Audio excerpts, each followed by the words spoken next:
government continues to fulfill its mandate and engage residents at the grassroots level, this time in the Mahaica-Berbice region. On Sunday, ministers and government officials fanned out across the region where they met with residents in various communities. In Blair Monde, residents turned out in their numbers, where they wasted no time in raising their issues with Prime Minister Moses Nagamutu and Minister of Communities Ronald Bolkan. This is what this outreach is all about, and our outreaches throughout Guyana, to be able to make connection and contact with people in what we call the grassroots, ordinary folks in the villages who have problems and find it difficult to have them solved. After listening to their concerns attentively, Minister Bolkan gave full assurance that the issues raised will be addressed. He noted that since assuming office, the coalition government has ensured that every community across the country has benefited. The records are there to show that budgetary allocations are made without focus on political allegiance or political loyalties or ethnicity. We understand that Guyana belongs to all of its people. And this is the philosophy that underpins this administration. Residents expressed their appreciation for the opportunity to interact with the government officials. Very much happy to know that the ministry could come to the people and hear the words from the people. I appreciate this. I appreciate what took place here today.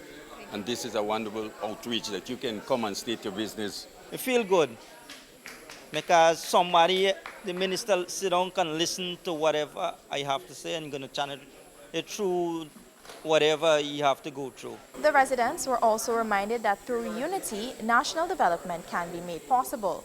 I now hand you over to Kellon, who is at a community engagement in Shielstown. Thank you, Anara. A number of youths who attended a meeting with the Honorable Amna Ali here in the community of Shielstown were today given a number of sporting equipment for their sports development. I'm from this region. Most of you will know who my father was. And so I believe that I am the right person for here. Yes. In addition to that, despite we have not had mass support at Shielstown, we have always had support in this area. Ladies and gentlemen, let me say this to you. This is a time when you have to think about your livelihood. This is a time when you have to think about the good life that you must enjoy. This is not a time when we must think about race, who is black and who is Indian. What we have to do is to look at the issues. Under the Granger government, we have seen the roads being improved.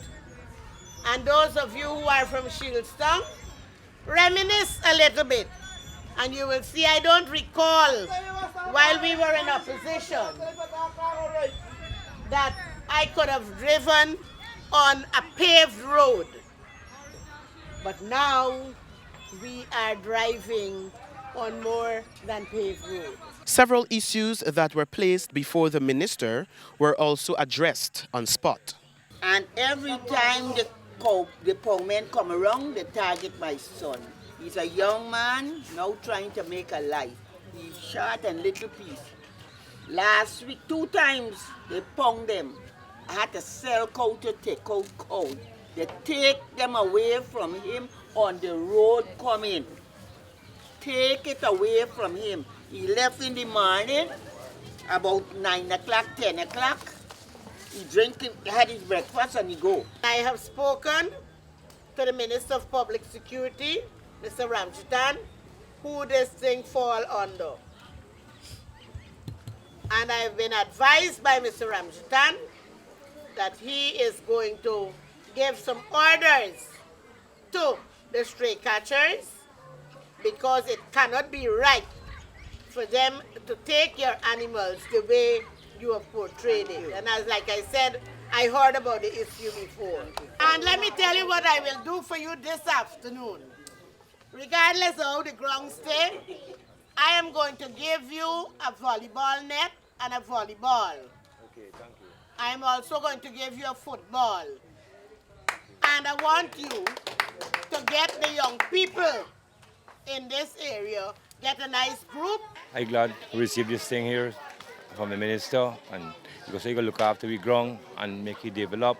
I thank God for that. We will now join our senior communications officer, Felicia, as she tells us more about the community outreach in Region 5. Thanks, Kellon. Over here at the Rosignol Primary School, residents have been urged to hold their NDC accountable. This after a number of complaints of non-representation. I am living down the line. There's a market there, an illegal market. I call it an illegal market because they have the market down there where all sorts of fish come. If you walk late in the evening, you can't eat your dinner. It stinks. I am hoping that the government could come and take back the government building, because the government built that, the market. And just as though they are not using this one, they didn't use that one. They're supposed to serve the people of Rosignol. And so you have to hold them accountable, comrades. They're getting paid when the month comes. And be giving them subvention of how many millions? Minister Cummins also encouraged residents to get registered, describing the upcoming general election as the mother of all elections. I now hand you over to Nicole Seabreeze. Thank you, Felicia. We're here at the Good Shepherd Parish in the Edward, where Minister Ferguson has already begun her meeting and issues are currently being raised on drainage. We try to solve the problem by putting gutter on the building, but still, when it rains heavily, we have problems with our neighbors. We went into the village office and it seems as though nothing could be done. While these issues might sound simple to address, the council has been facing its own issues, not just with finances, but in terms of a power struggle as well. The NDC is not actually doing anything, because when we go there, it's one problem to the next. This is what the leader of the opposition has been saying to his elected councillors. Do not support the government. And we've seen it. And you know, them taking these actions, you know who is suffering? It's not Barajagdio suffering, you know. It is communities and the ordinary people who are suffering. Encouraging words from Minister Ferguson as she motivates the residents to elect leaders who have the community's interest at heart rather than those with political alliances. We'll now head over to Isaiah at Woodley Park. Thank you, Nikosi. Before the government took the decision to right-size the sugar industry, it was the opposition that closed several that were unprofitable. This was made known to residents of Woodley Park during a community meeting with Public Security Minister Kemraj Ramjatan. You know, it's the same PPP government that Colin with all those descriptions were the ones that closed down Diamond, was the one that closed down Lenora, was the one that closed down two other estates, because they were becoming unprofitable. However, aside from paying severance to the workers that were dismissed, Minister Ramjatan noted that skills training were provided to many. We are trying to retrain some of these workers. Some of them have already gone to the other estates that needed their labor. That is how you run a country. He also called on residents not to fall prey to the confusion that is being spread by the opposition to create division. I now hand you over to Naticia, who's over at Bath Settlement. Thank you, Isaiah. The coalition government continues to light the way as 20 more street lights are expected to light the streets of Bath Settlement Region 5. Walking about the community and seeing that there's no street lights and hearing the complaints from the residents. And I'm saying if the NDC don't want to spend the millions that they have in the bank account, the Ministry of Public Infrastructure is going to give you 20 street lights, a commitment to you, the community, that you could distribute into areas that you think, the people think that it should be distributed. Director General of the Ministry of the Presidency, Joseph Harmon, assured that this government is working in the best interest of all. Not to be fooled by people who are telling them, go and chant, chant, chant, chant, chant, and are doing nothing for them. Come and hear what the government plan to do for them. And what we are doing is not just about coalition supporters. We are building this community irrespective of who you vote for, irrespective of who you support. Residents of Bass Settlement addressed several issues of concern, including drainage and irrigation, potable water, and maintenance of roads. Now over to Ayana George in Golden Fleece. Thank you, Letitia, and the residents of Golden Fleece and Belladrum are very grateful as their communities will be lit for the first time. Under the APNU AFC government, the residents of Belladrum, Weldad, and Golden Fleece on the west coast of Berbice will soon see the installation of more than 30 street lights in their community. My name is Angela McDonald, chairperson for Prophet Rising Sun Neighborhood Democratic Council. Good. Can you tell us a little bit more of the contract that was dealt with for the community? The contract was signed last week for a tune of $1.5 million to put street lights for the first time in Prophet Rising Sun. That is El Dorado, Belladrum, Paradise, Golden Fleece, and Weldad. The residents are very grateful for this initiative. I'm doing my business in Paradise and I have to walk to go home in the night. And you know, it's very uncomfortable for me sometimes, but now that we get a street light, I'm very, very happy.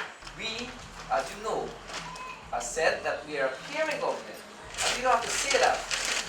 You know that because from our actions and from the things that we've been doing, you recognize that our government, this government, and the people of this country at heart. I now hand you over to Paul in Litchfield, West Coast, Berbice. The close to 300 residents of Litchfield and West Berbice are eager to have their latest community projects realized. We spoke to Councilwoman Desney Mentor, who highlighted some of these projects and what they mean for the community. The projects were realized because of our NDC being engaged in walkabout in all of these communities. And so we would have taken concerns and consideration in how these projects are going to benefit people and what projects are going to benefit people, and so that's how we were able to prioritize projects that can benefit our residents within the NEC.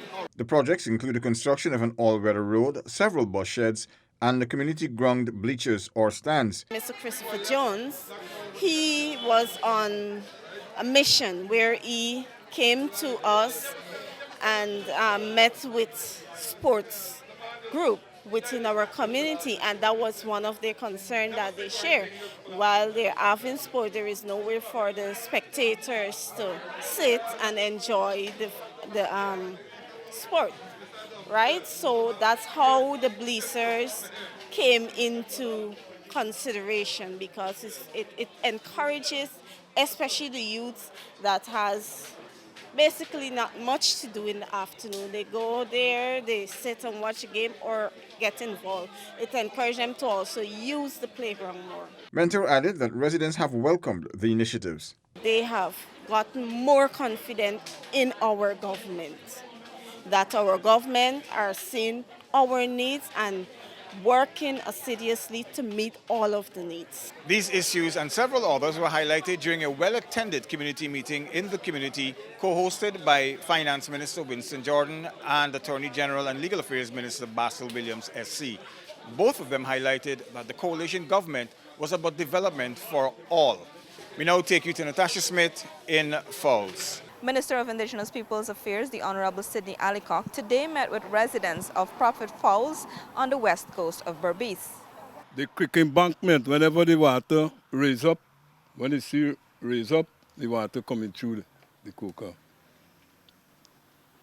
and flooding up the place. My concern is that Prophet above field or like a community center is needed, because there's many talented young men and young women. They are talented in like football, cricket, and other sports. Talking about the back streets, right now we get a lot of houses going on at the back there. We're gonna need a street light, because back there is very dark. So we're gonna need a street light to brighten up the area. We need like posts like to run light and so. I must say I'm very much happy for the visit, because I've been living in this area for the past 23 years. and I've never seen a government official. That tells us that something is there to happen for our community, and we are very happy for that. Those things are needed. You need to speak out and in a positive way recommend what could be done so we could all work together and get these things done. Nothing is impossible as long as we believe. And we have the various agencies who could help us with these things. For us to move forward, the president and the country, the government, agreed to bring back power into the hands of the people. You, the people, have the powers in your hands to make anything happen if you so desire. But you have to come together. Let's now join Shaquille Bourne as he reports from another community meeting held in Region 5 today. Thank you, Natasha. After concerns were raised about the state of Burma Main Road, Minister of Public Infrastructure Honorable David Patterson offered his intervention. The maintenance crew is supposed to be here shortly. That contract will start and you will have at least temporary relief from the bad pothole status it is in the moment. The major upgrades and those things like that, we've decided that we will be doing it in phases, in 3 phases, particularly for Burma Road. Right? The first in 3 distinct sections, and it will probably take us 18 months. Burma community is also set to be a bit brighter. I just checked on our stock, and you'll get 15 lights. A number of residents share their opinions on these developments. It's a good gesture of the government, right? This government, this partner for national unity, it's a good gesture for them to come forth and look after the road, because with roads in the communities, it's a sign of development. The hire cars that come in, they charge a higher sum because of the condition of the road and the expenses that they have to, to maintain their cars. So if the road is come to an improved state, it will definitely ease the cost of coming in. A farmer of Burma, after expressing his concerns about the safety of his cattle on private lands, was advised by an MMA official on the available options. On the left bank of the Borbis River, there is pass where you should know where Cayman Sankardas plant rice, little pass there. Those lands are undeveloped lands. So you would have to put in the necessary infrastructure. We have the main irrigation canal, we have the main drainage. We have access. And those are the lands that we are giving out in blocks of approximately 500 acres. We will now transition to Alexis Rodney, who will conclude this special report at a meeting in Cottage. Thank you, Shaquille. Now, the farming communities of Cottage and Perseverance in Maikoni brought a number of issues to the ear of Minister of Citizenship Winston Felix. Among them is the need for a sub-office of the Regional Democratic Council of Region 5 to be central in Maikoni. Only now we just have one person, one setting, one unit is controlling this entire thing. I think if we look at projects that side of the Abari River, Abari Bridge, we'll see there humongous development and projects that's going on here. All I need from you is for you to, whoever it is that you have to bring it to attention to. Yes, the NDC has to do what they have to do, but we need an RDC that is rightfully ours in Maikoni, because it was there, it should be reinstated to attend to these issues that we can in collaboration with the RDC. Sir, we have a sub-region office by the hospital where people, first was the vice chairman used to come there, and I think somebody from the NDC, Ms. Aaron, must be there. The overseer can do me out from that. The NDC in this area has to convince me that they have approached the Regional Democratic Council in a, let me say, in a structured way and with documentation, and it has been neglected. So that, for example, if your drainage problem has not been taken to the REO, he can't approach central government for anything. Good. Your NDC, therefore, has to engage the RU in the first instance, just as I had outlined to you earlier. So you can't say, well, all the development go in this side and none come in this side. You have to see that. No. You're seeing it, but you have to understand the activity which brings action.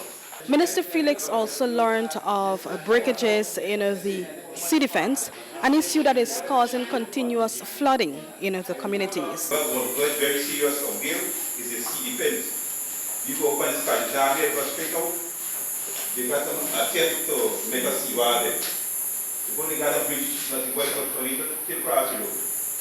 The siege just come in and go when, like people come in and go. There's a Guyana in the back.